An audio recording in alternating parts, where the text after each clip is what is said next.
Mateo 12. Muy bien, vamos a estar enfocados en el verso número 1 al 8 en esta noche. Quiero comenzar con una palabra que dio el profeta Amós cuando él dijo esto: prepárate para venir al encuentro de tu Dios.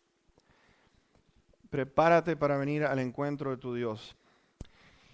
Y sabes, al hacer nosotros preparación para encontrarnos con este Dios, me lleva a pensar en todos aquellos que han pasado su vida desafiando a Dios con una completa arrogancia. El asunto por lo cual lo desafían, yo me he dado cuenta, es la mayoría de ellos gente que tiene mucho dinero o que está involucrado en la política o tienen poder político, se toman el atrevimiento de desafiar a Dios, de decir que no existe y de forzar sus puntos de vista en otras personas. Y debido a la fama que pueden tener estas personas, muchos los siguen, muchos escuchan lo que tienen que decir. Pero se toman este atrevimiento hasta el momento que están por morir. Sabes, el historiador francés Voltaire se burló de Dios con frases como esta. Voy a leer textualmente lo que dijo él, porque esto es tomado de sus libros. Dios es un comediante que actúa para una audiencia demasiado asustada para reírse.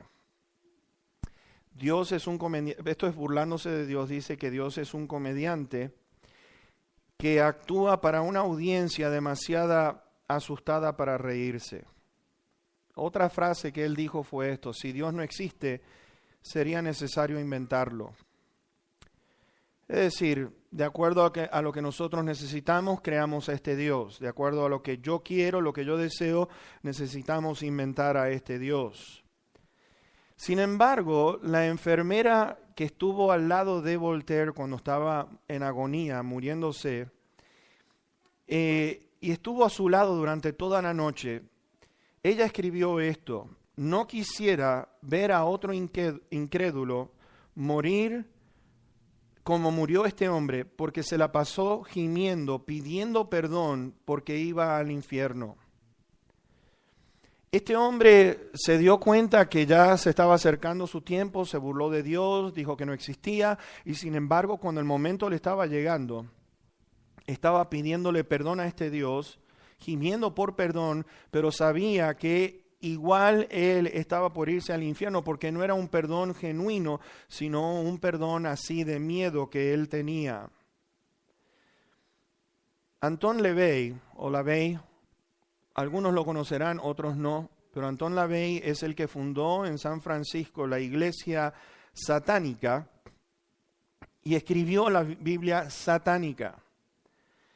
Y dijo esto en frente de cámaras antes de morir. Estaba mirando en YouTube esto. Y él dice lo siguiente. Quiero leerles textualmente lo que dice. Estuve equivocado con lo que hice en esta vida. El diablo me engañó toda mi vida y ahora me voy al infierno. Esta es una persona que dedicó su vida en promocionar a Satanás, adorar a Satanás y hacer cosas horribles, sacrificios humanos que él confesó haber hecho. Entonces dice que estuvo equivocado con lo que hizo en esta vida y que estaba, por el engaño del diablo, iba a ir derecho al infierno. Un hombre que murió en una manera triste, vivió una vida retando a Dios, confrontando a Dios, negando a Dios, y sin embargo se dio cuenta de una cosa, de una realidad, que para el encuentro de Dios él no estaba preparado y que iba al infierno. Cuando vemos esto entonces, tanto sea en el ámbito de economía, o sea, aquellas personas que tienen mucho dinero, poder político, o de ver aquellas religiones que tenemos en existencia en el día de hoy y cuando hablo de religión estoy hablando de aquel conjunto de creencias o normas morales que nos quieren llevar a lo que es a las personas a comportarse de una manera de vida, ya sea por medio de ceremonias, pueda ser por medio de oraciones, sacrificios, donde puedan relacionarse con un ser divino. Y nos llevan a preguntar lo siguiente: ¿cuál es la diferencia entre una religión y la otra? ¿Existe alguna diferencia?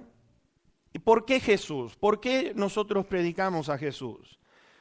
¿Es diferente a los demás o es igual a otras personas que han sido líderes religiosos en la historia? Porque vamos a notar, cuando hago estas preguntas, vamos a notar que la mayoría de las religiones han hecho del ser humano y han hecho de la religión lo que es un negocio, religión organizada, religión en la cual está organizada con el fin de explotar a la gente, de aprovecharse de la necesidad que tiene la gente en el mundo. Y vamos a ver cómo Jesucristo sobresale sobre el resto de todos estos y vamos a ver cuál es la diferencia cuando encontramos a Jesús. Así que acompáñenme en leer Mateo 12, versículos 1 al 8. En aquel tiempo iba Jesús por los sembrados en un día de reposo y sus discípulos tuvieron hambre y comenzaron a arrancar espigas y a comer. Viéndolo los fariseos, le dijeron: he aquí tus discípulos hacen lo que no es lícito hacer en el día de reposo. Pero él les dijo: ¿no han leído lo que hizo David cuando él y los que con él estaban tuvieron hambre? Cómo entró en la casa de Dios y comió los panes de la proposición, que no les era lícito comer ni a él ni a los que con él estaban, sino solamente a los sacerdotes. ¿O no han leído en la ley cómo en el día de reposo los sacerdotes en el templo profanan el día de reposo y son sin culpa? Pues les digo que uno mayor que el templo está aquí. Y si supiesen qué significa misericordia quiero y no sacrificio, no condenarían a los inocentes, porque el Hijo del Hombre es Señor del día de reposo. Vamos a ver en estos versículos 6 al 8 que Jesús lo es el todo. Y es algo tremendo lo que vamos a aprender en esta noche, porque hay tres frases bien importantes que sobresalen en esta conversación de Jesús con aquellos fariseos.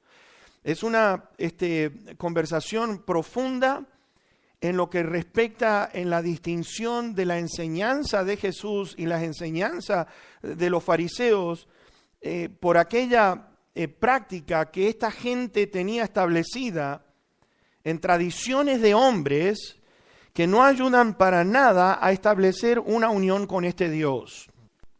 Y aquí es donde vemos que Jesús es diferente a todos, porque en un día sábado, un día de reposo, vemos a lo que es Jesús, que estaba con sus discípulos, estaba en un campo.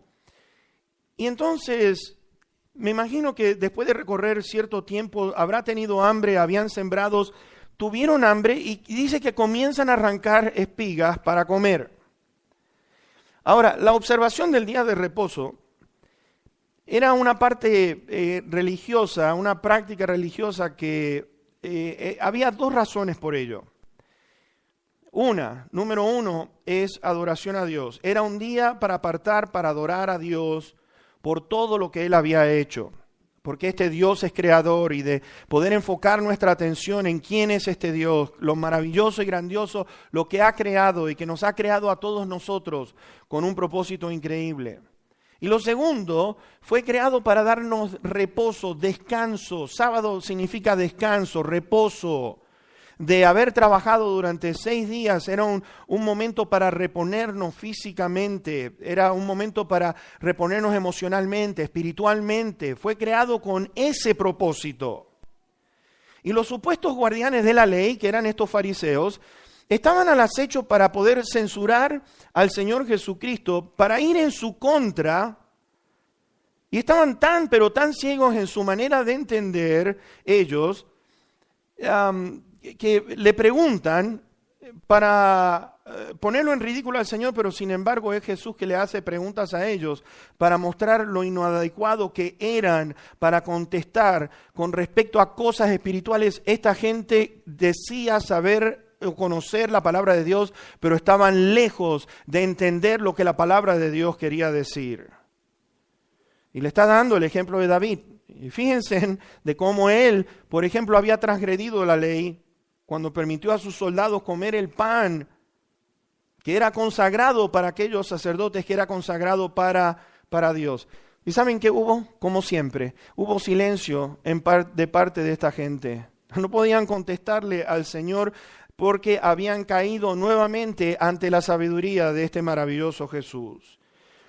¿Sabes? Para la religión, para los fariseos, como es para muchísimas de estas religiones, es un andamio. Y cuando digo un andamio es poner lo que es una grada puesta arriba para que la gente pueda mirarlos, exaltarlos. Ellos querían que todo el mundo viera la manera que ellos oraban. Ellos querían que vieran cómo daban limosnas y cómo hacían ayuno y se demacraban la cara y no se la lavaban. Querían mostrarle a la gente que eran unas personas extremadamente religiosas y cercanas a Dios. Querían estar en un lugar público para dar un espectáculo.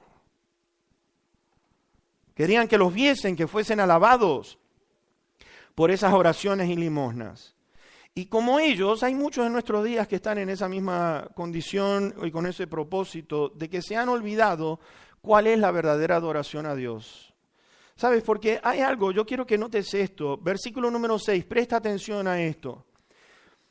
Yo les digo que uno mayor que el templo está aquí.